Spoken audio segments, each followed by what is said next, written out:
할렐루야. 오늘 참 뜻깊은 날입니다. 하나님께서 주의 핏값으로 주님의 몸된 교회, 우리 명륜제일교회를 31년 전에 이곳에 세워 주셨습니다. 이 모든 것이 하나님의 영광을 위함인 줄로 믿습니다. 우리 교회가 존재하는 그날까지 오직 하나님의 영광을 위하여 존재하고 또 하나님의 은혜와 은총을 충만히 받아서 이 땅에서 주의 백성들이 매일매일 삶의 자리에서 하나님의 나라를 충만히 누릴 뿐만 아니라 그 하나님의 나라의 복을 이 세상에 이웃들에게 나누며 전파하며 더없이 하나님 앞에 영광 돌리고 기쁨의 나라를 살아가는 우리 모두가 되기를 주의 이름으로 축원합니다.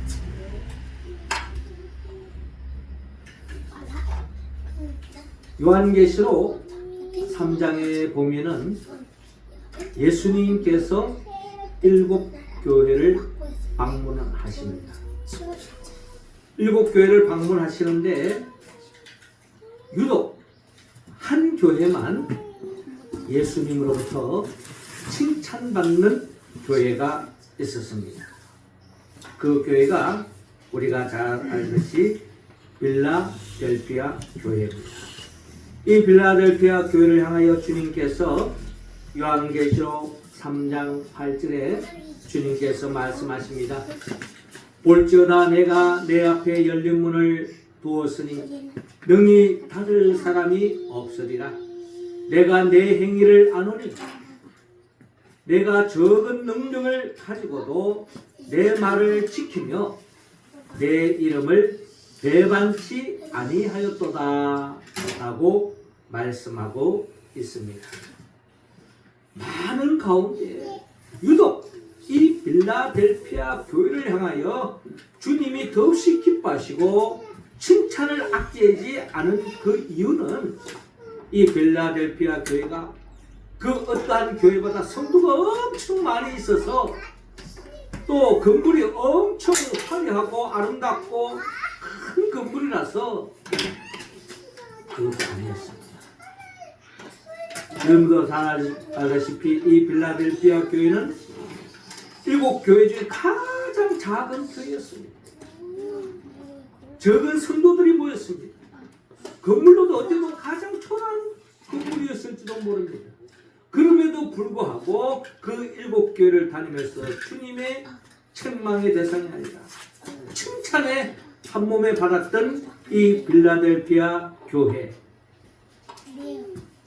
무슨 이유로 주님께서 이 빌라델피아 이 작은 교회를 칭찬을 아끼지 않았습니까? 그것은 바로 네가 적은 능력을 가지고도 내 말을 지키며 내 이름을 배반하지 아니하였도다 라고 말씀합니다. 내 말을 지켰다고 하는 것은 하나님의 말씀을 사랑하고 하나님의 말씀을 신비에 새기고 하나님의 말씀을 철저하게 지키려고 몸부림치고 그 말씀대로 살려고 힘썼던 것이 바로 빌라델피아 교회였다는 것입니다. 그들의 한계도 있었지만 하나님의 말씀을 온전히 이루기에는 한계도 있었지만 성령님을 의지하고 성령님이 도움이 있었기 때문에 아마 이들은 하나님의 말씀을 철저하게 지키며 믿음의 길을 걸어갔던 것이 바로 빌라델피아 교회의 성도의 모습이 아니었나 하는 생각을 가지고 옵니다. 그리고 내 이름을 배반치 아니하였도다 라고 말씀합니다. 한마디로 주님의 복음을 사모하며 주님의 복음을 자랑히 여기고 주님의 복음을 전파하는 데 전심전력을 다했다. 특별히 마지막 때가 되어지면 예수 그리스도를 믿는 것이 자랑이보다는 예수 그리스도를 믿는다는 이유 때문에 환난과 핍박을 당할 수 있는 시대적 상황에 놓일 수 있는 것입니다. 지금 사회주의와 공산주의를 지향하는 중국이 그게 얼마나 오랫동안 제가 신학 들어갈 때만 하더라도 그 동료 중에 중국 복음 선포하고 중국에 선교사 가는 것이 꿈이고 자기 사명이라고 몸부림쳤던 동료들이 많이 있었어요. 그때만 하더라도 중국이 복음을 개방하는 것은 불가능에 가까웠습니다. 물론 그 당시에도 삼자교회가 있었어요. 그러나 이 자유진영에서 증거하는 이 복음, 순수한 이 복음을 증거하는 데는 들어갈 수가 없었습니다. 그런데 세월이 흘러가지고 제 동료들이 바로 복음 들고 중국 땅에 들어가서 교회를 세우고 선교를 하기 시작했습니다. 그런데 지금은 어떻게 됐습니까? 공산주의 사회주의를 지향하는 그들에게 있어서 예수 그리스도를 전파하는 것을 금지시키고 그 선교사들 지금 다 쫓겨나오고 있어요. 북한은 말할 것도 없고 성경 들고 가는 것 자체가 사상범으로 붙잡혀서 감옥에 가는 것이 북한의 실정이에요. 이러한 현실 속에서 예수 믿는 것으로 인하여서 눈에 가시가 되어지고 예수 믿는 사람들이 사회주의와 공산주의에 눈에 가시가 되는 존재가 되어가지고 핍박의 대상이 되는 것이 역사적인 시대적 증거라는 것입니다. 이런 속에서 우리가 끝까지 예수를 붙잡고 복음 들고 믿음의 길을 걸어갈 수 있겠는가? 거기에는 한계가 있습니다. 최근에 미국만 하더라도 사회주의적인 정책을 지향하는 바이든 정부 때만 하더라도요, 메리 크리스마스를 부정하는 그런 성탄절을 보냈습니다. 메리 크리스마스를 이야기하는 것을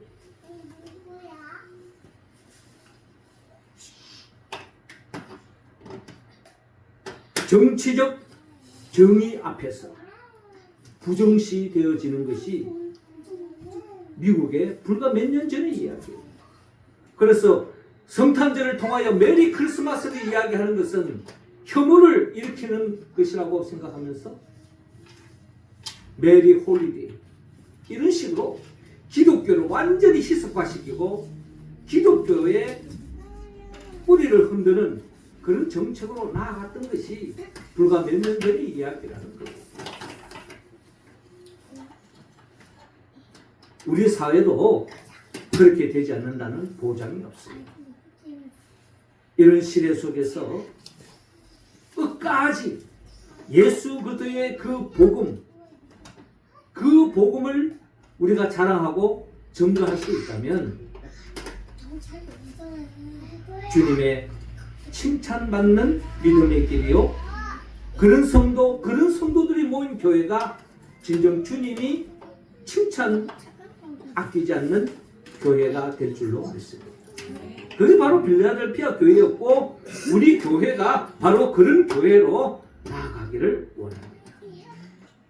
비록 작은 무리가 모인다 할지라도 우리 교회가 끝까지 복음을 사수하고 복음의 길을 걸어간다면 결국 우리 교회도 필라델피아와 같이 칭찬받는 교회가 될 것입니다.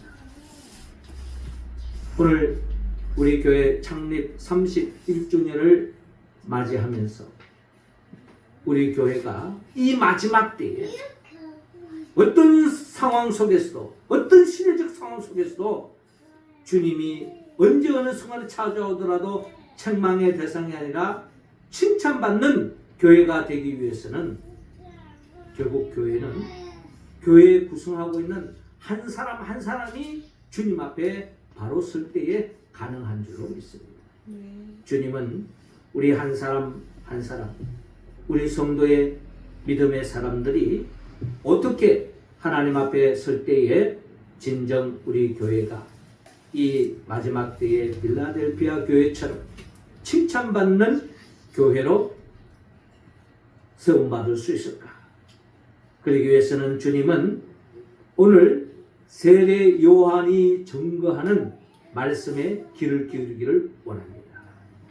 세례 요한은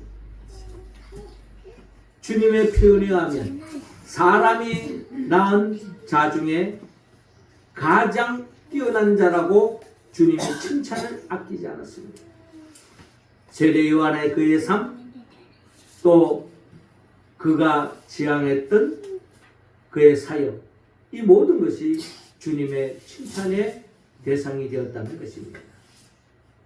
우리는 주님을 닮아가지만 그 근사치로서 또한 우리가 세례 요한을 통하여서 또한 주님으로부터 칭찬받는 우리의 모습이 되기 위해서는 주님은 먼저 오늘 본문 2절을 통하여 회개하라고 말씀하고 있습니다. 2절 말씀 우리 같이 한번 읽어봅시다. 시작. 회개하라 천국이 가까이 왔느니라 하였으니 아멘. 자, 오늘 본문 마태복음 3장 1절 이하를 보면 그때 세례 요한이 이르러 유대 광야에서 전파하여 말하되라고 말씀합니다.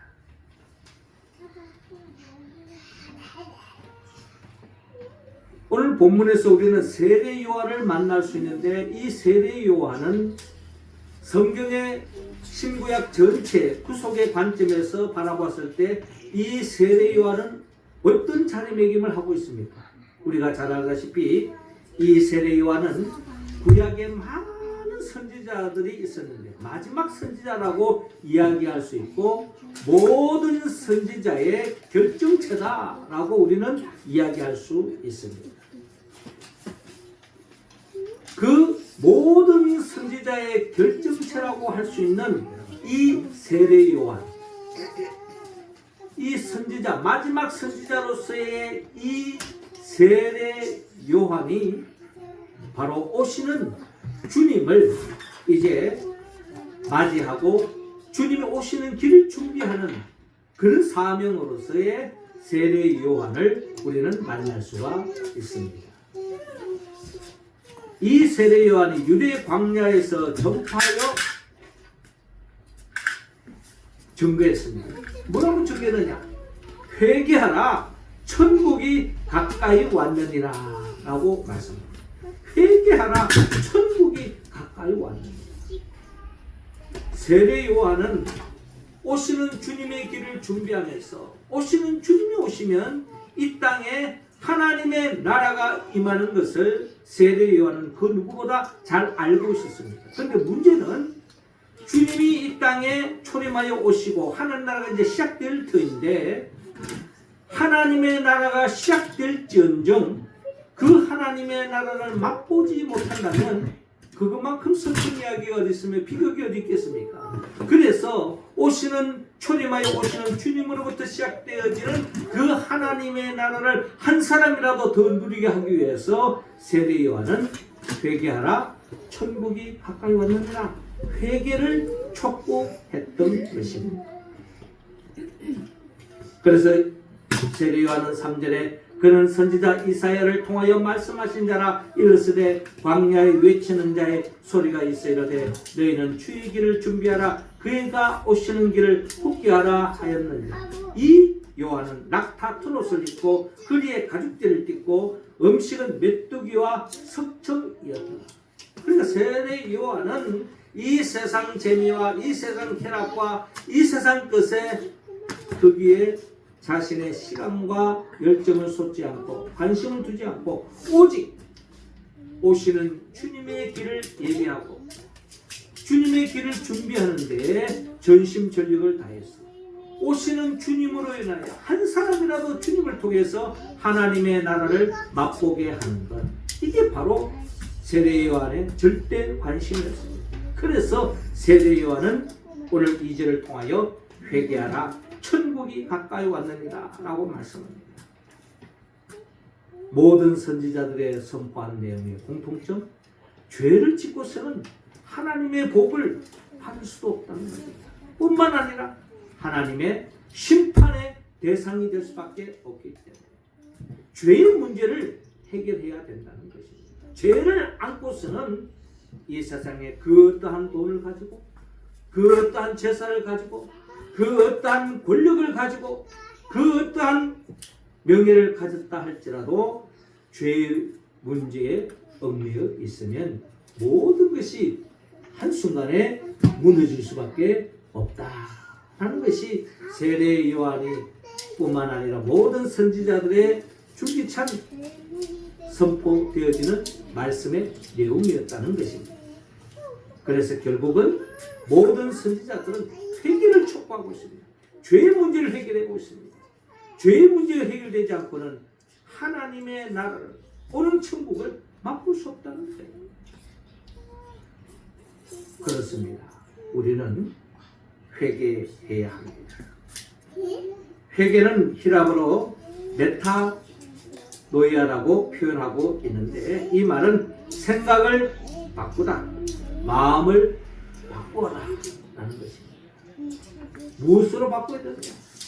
내 중심적인 생각에 머물러 있지 말고 하나님 중심적인 생각으로 내 생각을 바꿔야 된다라는 것이 바로 회개의 내용이라는 것입니다.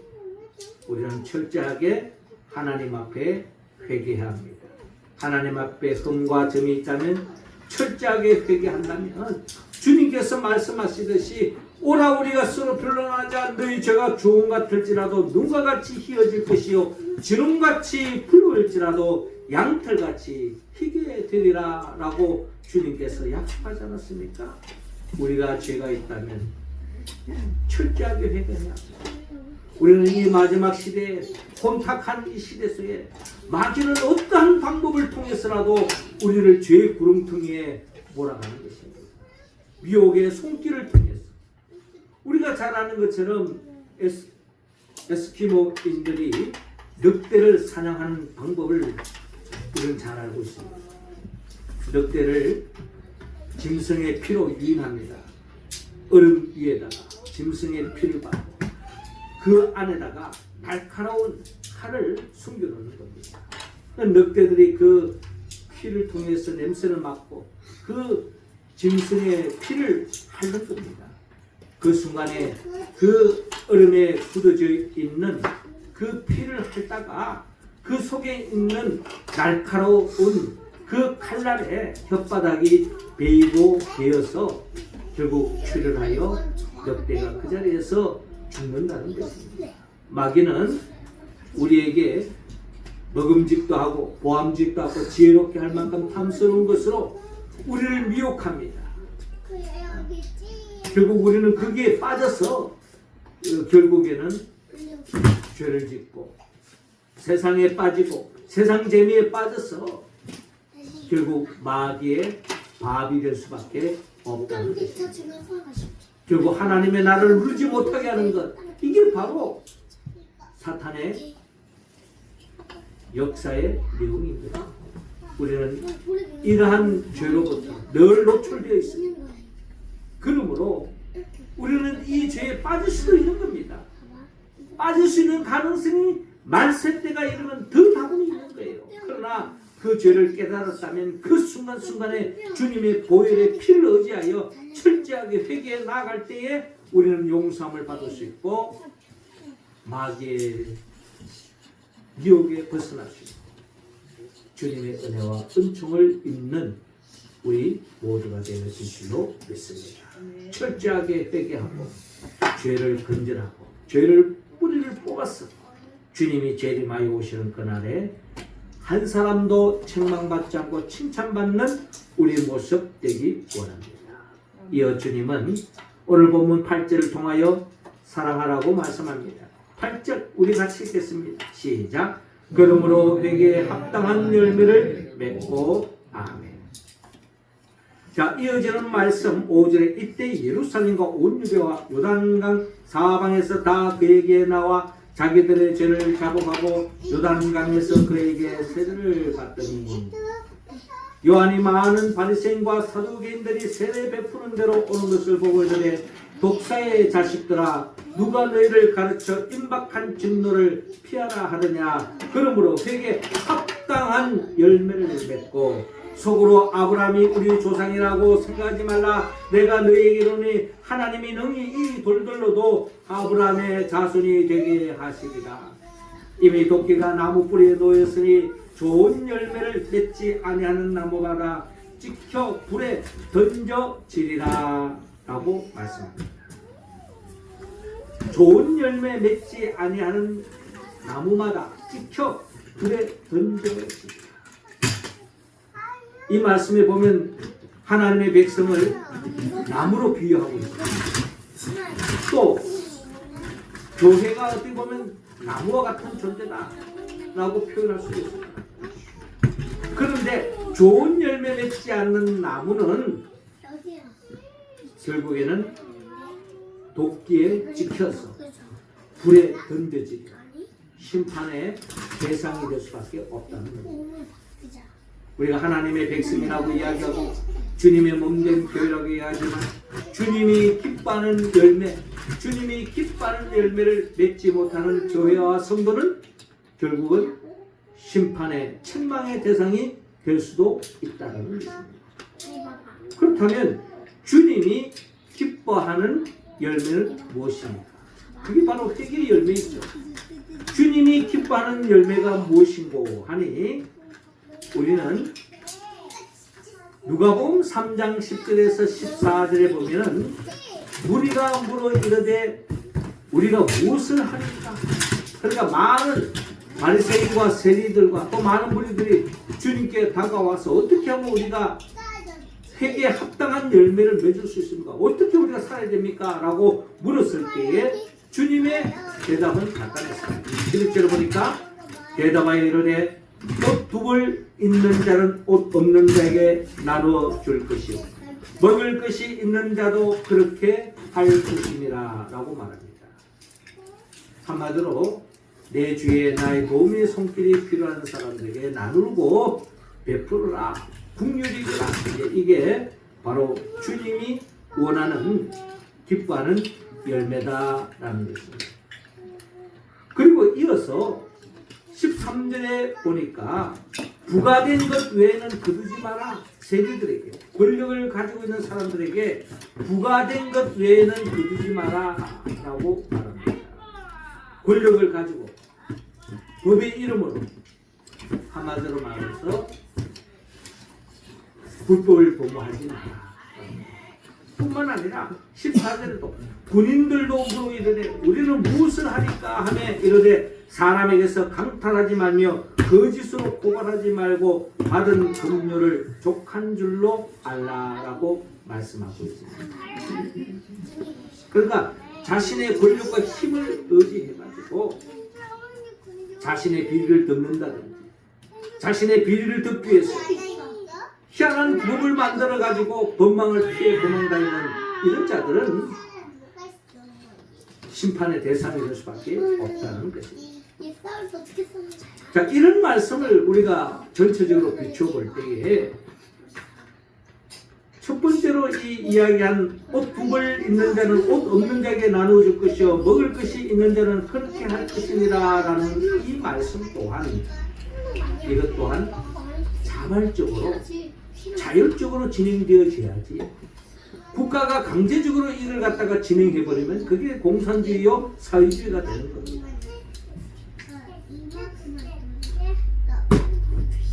그리고 옷 두 벌 있는 자는 옷 없는 자에게 나누어 줄 것이요 먹을 것이 있는 자도 그렇게 하라고 했는데 이렇게 하지 않는 것에 대하여 심판은 누가 한다?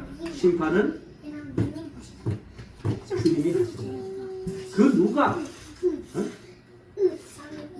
자기의 잣대로 이걸 심판할 수 있는 사람은 아무도 없다는 겁니다.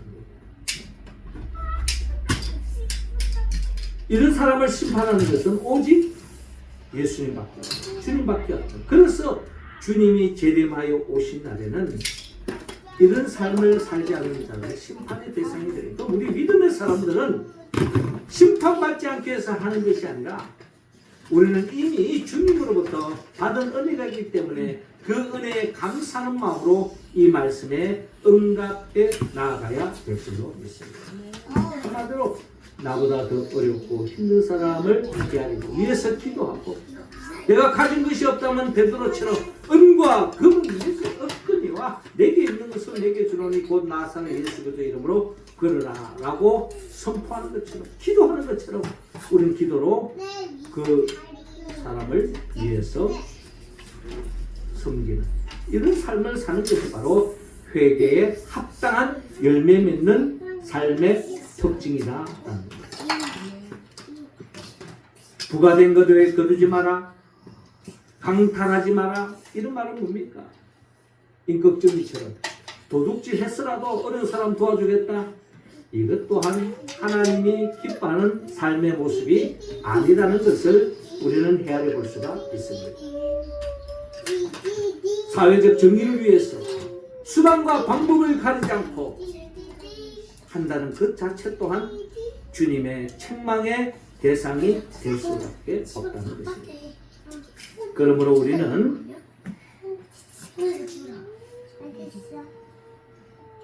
불법으로 불을 축적해서 그 돈으로 가난한 사람을 도와준다. 말은 참 거창하게 들리지만 결국 그것 또한 주님이 기뻐하는 삶의 모습이 아니라는 것입니다. 불법을 도모하는 그 순간이 바로 심판의 대상이 될 수밖에 없다는 거죠.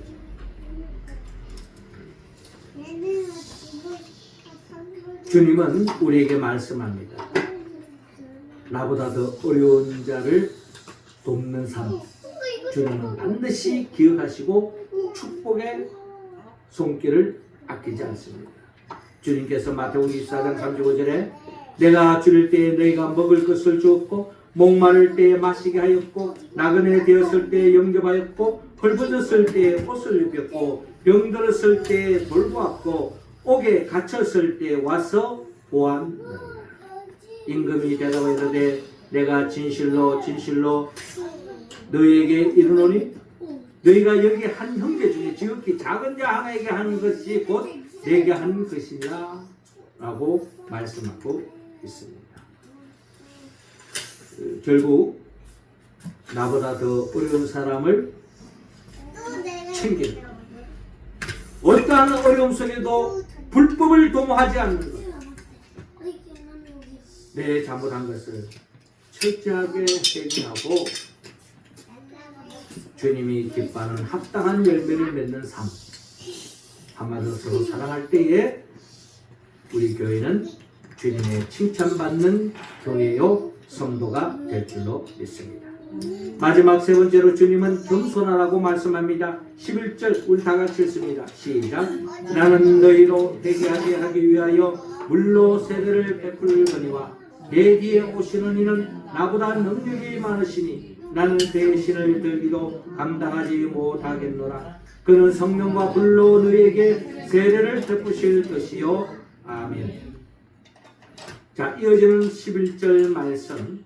나는 너희로 회개하기 위하여 물로 세례를 베풀거니와 내 뒤에 오시는 나보다 능력이 많으시니 나는 그의 신을 들기도 감당하지 못하겠노라. 그는 성령과 불로 너희에게 세례를 베푸실 것이요 라고 말씀합니다. 세례 요한은 정말 중요한 것이 무엇인가를 알았던 사람입니다.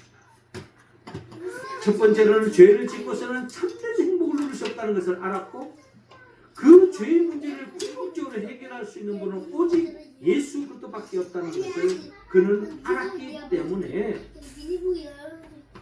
나는 그의 신을 들기도 감당하지 못하겠노라. 그는 성령과 불로 너에게 세례를 베푸실 것이라 라고 말합니다.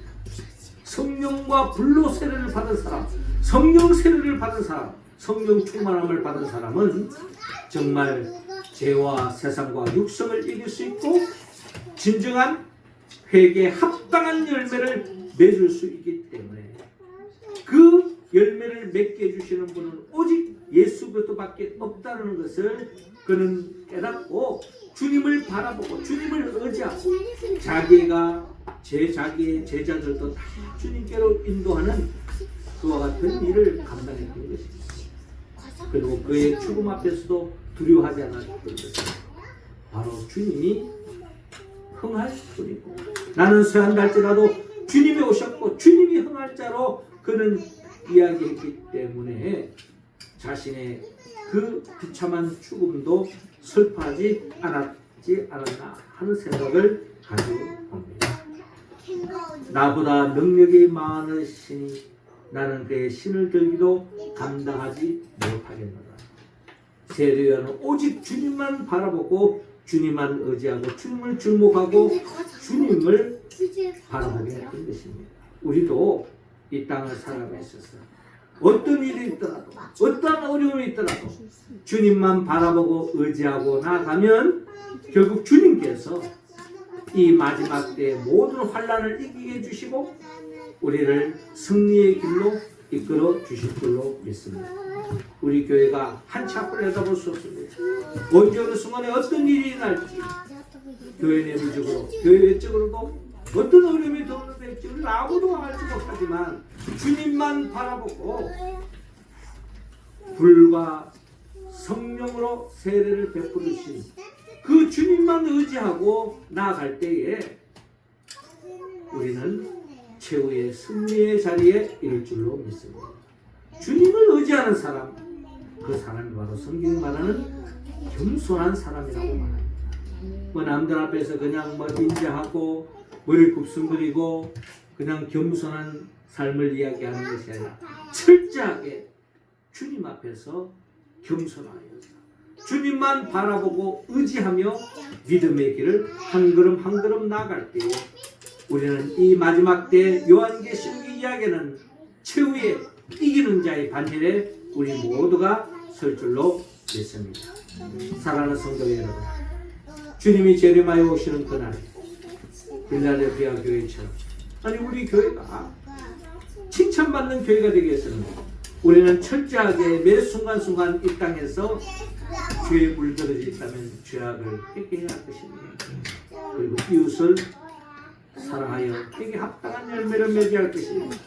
그리고 더 나아가 주님 앞에 겸손하여 철저하게 주님을 붙잡고 주님을 의지하고 주의 복음을 전가하고 주님을 바라보며 믿음의 길을 걸어갈 때에 우리는 빌라델피아 교회처럼 마지막 때 최후의 승리의 자리에 이를 줄로 믿습니다. 우리가 이 말씀에 온전히 응답하기 위해서는 성령의 도움을 받아야 합니다. 성령은 예수 그리스도의 영입니다. 예수님이 누구입니까? 예수님은 우리를 위하여 천지 만물을 창조하셨고 죄로 말미암아 잃어버린 그 복을 다시 되찾기 위하여 말씀이 육신에 이 땅에 오셨고 또 우리 모든 죄를 대신 짊어지고 십자가에 못 박혀 죽으시고 부활하시고 성천하시고 지금도 하나님 보좌 우편에 대해서 우리에게 보혜사 성령을 보내주시는 분입니다. 그 성령의 도움을 의지하여 늘 말씀 붙잡고 믿음의 길을 걸어가는 주의 몸된 교회의 성도들을 영원한 하나님의 나라로 인도하게 하여 장차 재림하여 오실 예수 그리스도 그분의 영 보혜사 성령의 도움을 받아서 매 순간순간 죄를 깨닫고 회개할 뿐만 아니라 회개에 합당한 열매로서 내 이웃을 내 몸과 같이 사랑하고 더 나아가 주님 앞에 겸손하여 철저히 주님을 의지하고 주님께 매달리고 주님께 기도하고 주님 주신 그 능력으로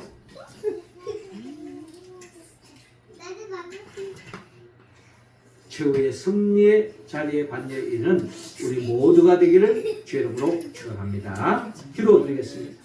하나님 아버지, 이 시간 우리 한 사람 한 사람에게 성령의 기름을 부어 주옵소서. 성령 충만함으로 말미암아 죄에 민감하게 하여 주시고 죄악을 깨닫게 하여 주시고 또한 죄악을 철저하게 회개하게 하여 주옵소서. 더 나아가 회개에 합당한 열매로서 내 이웃을 내 몸같이 사랑하게 하여 주옵시고 더 나아가 주님 앞에 겸손하여 주님만 바라보고 의지하고 주의 복음을 증거하며 이 마지막 때에 주님 앞에 칭찬받는 빌라델피아 교회 같은 우리 명륜제일교회 그리고 성도들이 다 되게 하여 주옵소서. 예수님의 이름으로 기도드립니다.